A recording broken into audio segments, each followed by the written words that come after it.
The crowd surged forward like a wave breaking against ancient stone, hundreds of tourists with cameras raised, voices overlapping in a dozen languages. It was a Tuesday morning at Horse Guards Parade, and everything looked normal, perfectly and deceptively normal. But Guardsman Blake had already seen it, the thing no one else noticed, a shift in the pattern, a break in the rhythm, something that didn't belong. His eyes tracked the movement through the sea of faces, two figures pushing closer to the restricted line, closer than protocol allowed, closer than safety permitted. They were laughing and filming, completely unaware of what was about to unfold. Blake's hand tightened on the reins, just slightly, just enough, and the horse felt it too. The morning had started like every other, the same routine, the same protocols, the same invisible boundaries that most visitors respected without even thinking about it. But these two didn't respect boundaries, and they stepped over the white line painted on the cobblestones.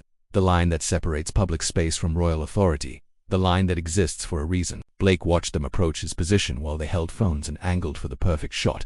Their movements casual and confident, completely unaware they didn't see the danger in what they were doing.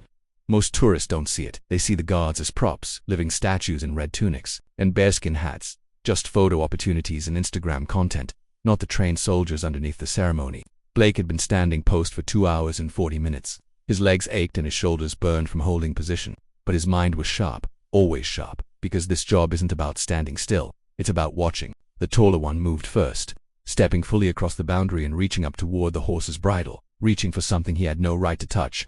Blake's jaw tightened beneath the chin strap while his breathing stayed controlled, measured, and professional, but inside his mind calculations were running about distance, trajectory, and response protocols. The protocols are clear, and they re-drilled into every guardsman from day one. If a civilian crosses the line, you warn them. If they persist, you escalate, and if they pose a threat, you neutralize it.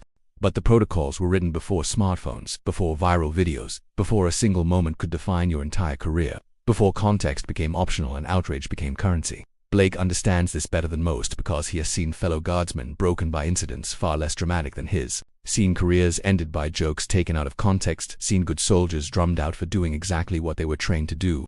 The margin for error has narrowed to nothing, the space between duty and disaster is measured in milliseconds and camera angles, and every guardsman knows they're one viral clip away from being the next target, so they stand perfectly still, perfectly controlled, perfectly aware that perfection isn't enough anymore. But what if there isn't time for warnings? The second figure joined the first, and now both were inside the restricted zone, both filming each other, both completely oblivious to the tension building like pressure behind a dam. Other tourists had stopped to watch. Some were pointing and some were smiling because they thought this was part of the show, but it wasn't. Blake's eyes flicked to his peripheral vision, checking for his fellow guardsmen, checking for backup, checking for witnesses, and everyone was watching, which meant everyone would see what happened next.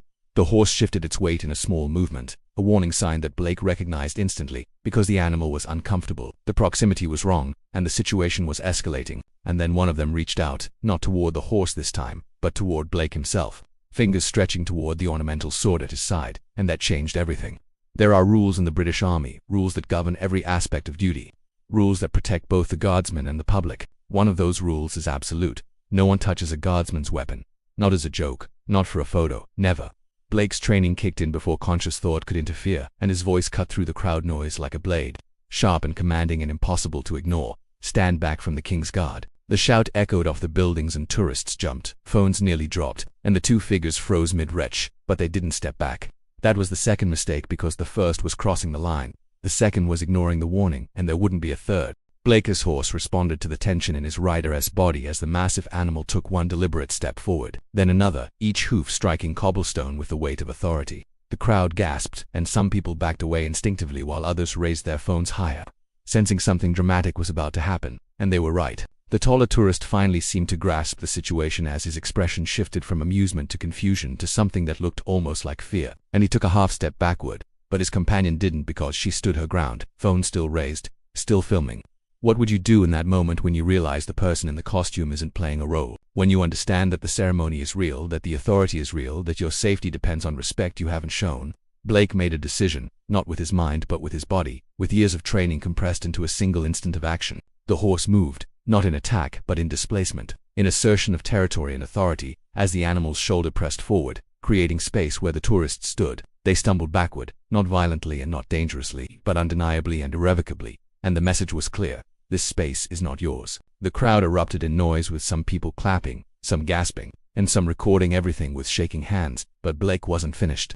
Here's what most people don't know about the King's Guard. They re not just ceremonial, they're active duty soldiers. Many have served in combat zones like Afghanistan and Iraq, places where split-second decisions mean life or death, and they bring that experience to the palace gates.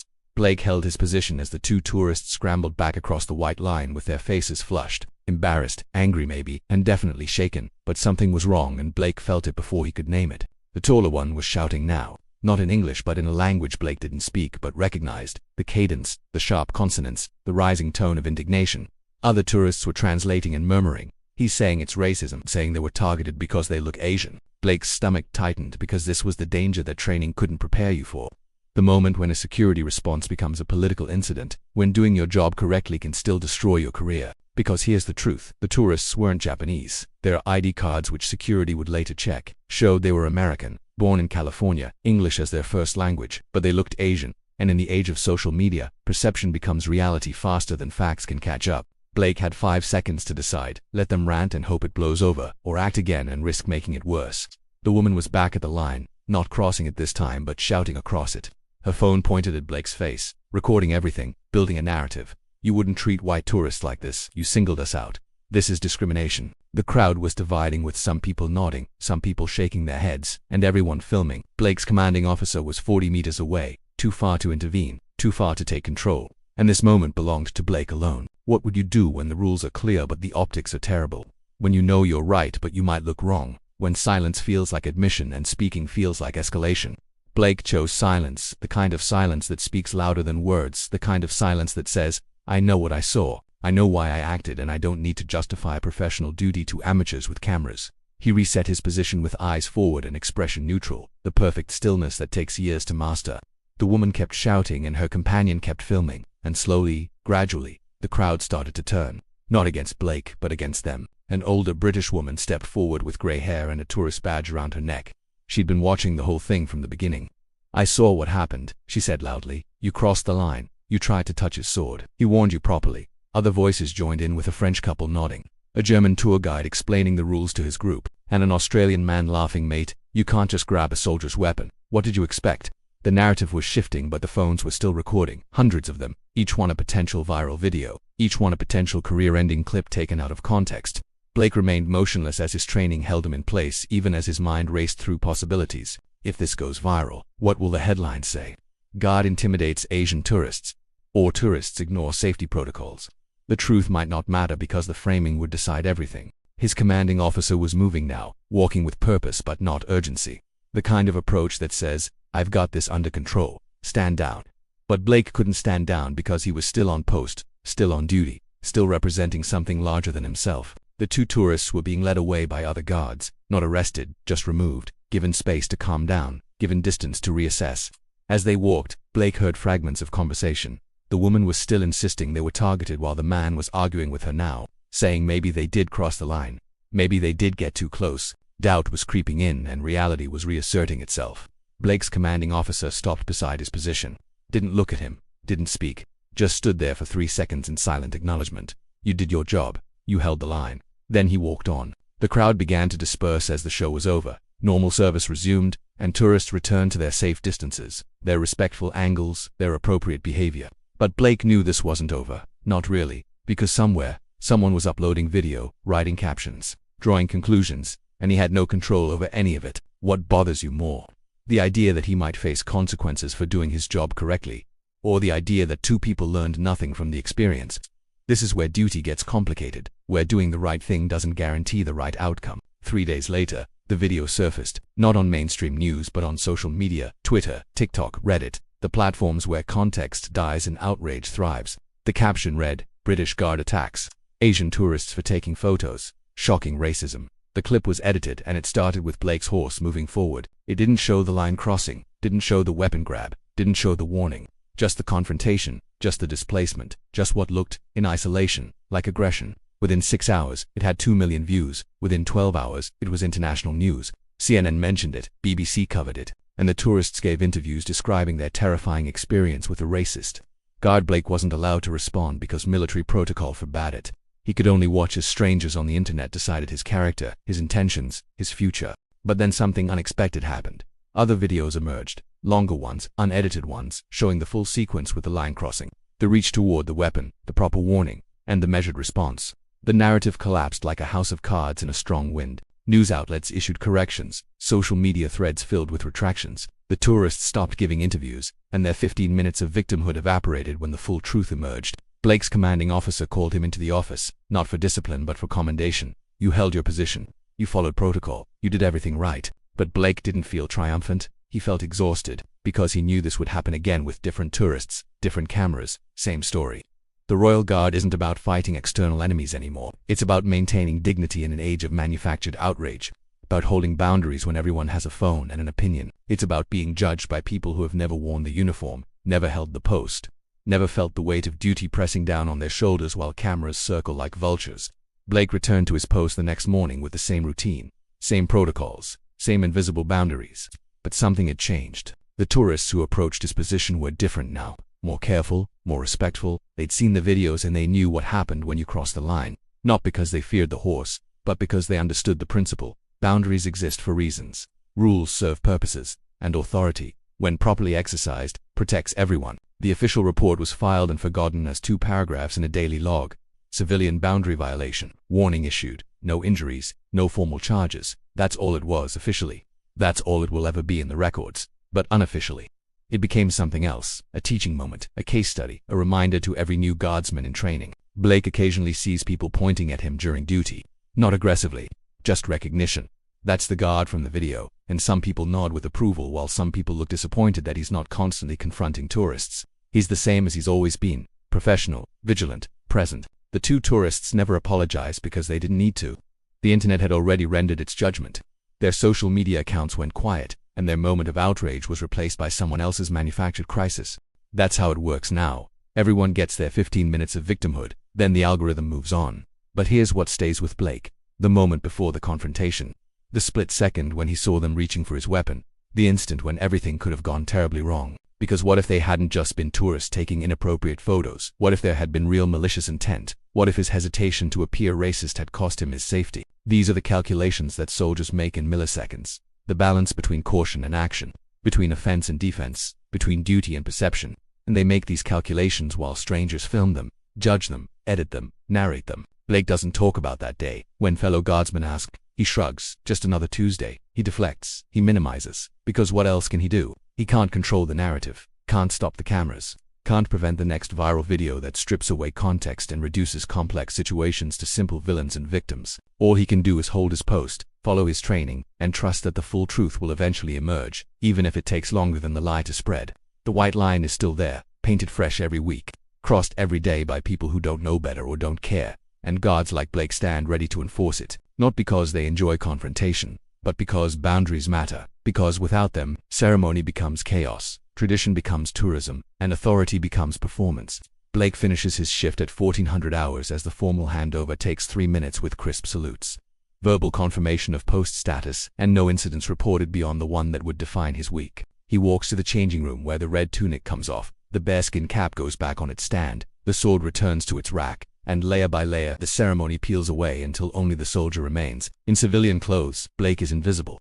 Just another 20-something Londoner navigating the tube home with earbuds in, head down, anonymous. He prefers it that way because the uniform draws attention, draws questions, draws people who want to debate things they don't understand about jobs they've never done.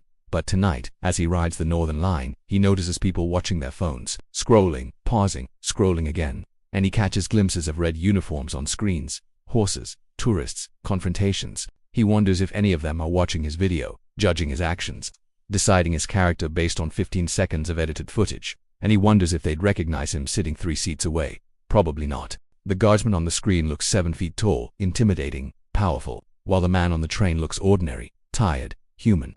That disconnect is intentional because the uniform creates distance, authority, presence, but without it he's just Blake, a guy from Manchester who joined the army at 18, a guy who likes football and hates beetroot and wants to visit Japan someday. The irony isn't lost on him. The tourists everyone assumed were Japanese. The guard who actually wants to go there. The narrative that almost destroyed his reputation over a complete misunderstanding. He gets off at his stop, walks the 4 blocks to his flat, checks his phone for the first time since morning. 17 missed calls from his mum, 12 texts from his sister, 43 notifications from former classmates who suddenly remember he exists.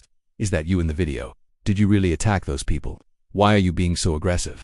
Blake doesn't respond because he can't respond. Anything he says becomes evidence, becomes content, becomes ammunition for people looking for validation rather than truth. He eats dinner alone with leftover curry from yesterday, watches football highlights on mute, tries not to think about tomorrow's shift, about the cameras that will be waiting, about the tourists who will test boundaries just to see if he'll react again.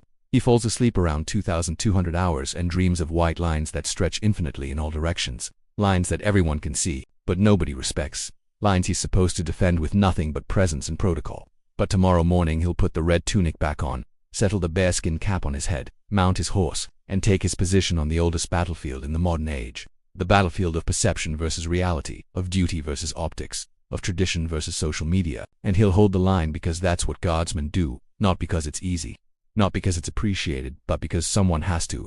The tourists weren't Japanese, they were American. But that detail got lost in the initial narrative, lost in the rush to outrage, lost in the algorithm's hunger for conflict. When the truth finally emerged, it emerged quietly as a correction buried in comment sections, a footnote in follow-up articles, not nearly as viral as the original accusation. That's the asymmetry of modern truth. Lies spread at the speed of emotion, facts catch up at the speed of investigation, and by the time reality arrives, the damage is done and the crowd has moved on. Blake knows this, and every guardsman knows this, because it's part of the job now, part of the burden they carry alongside the ceremonial sword and the heavy wool uniform. So here's the final question, the one that matters most. Was Blake right to enforce the boundary the way he did? Knowing what it would cost him, knowing how it would be perceived, knowing the risk. Think about it, really think about it. Because this isn't a simple story about a guard and some tourists. It's about how we judge people doing difficult jobs under impossible circumstances. It's about the gap between what looks wrong and what is wrong. It's about the cost of maintaining order in a world that films everything and understands nothing. Share your thoughts in the comments. Was this professional duty or excessive force? Should guards adjust their protocols for the age of social media? Or should tourists learn to respect boundaries regardless of who's watching? Because next time you visit a historic site, a royal palace, a place where tradition meets tourism, you'll face the same line. Blake guards. And you'll have to decide. Do you respect it because it's right, or only because someone might be filming? The choice, as always, is yours, but the consequences belong to everyone.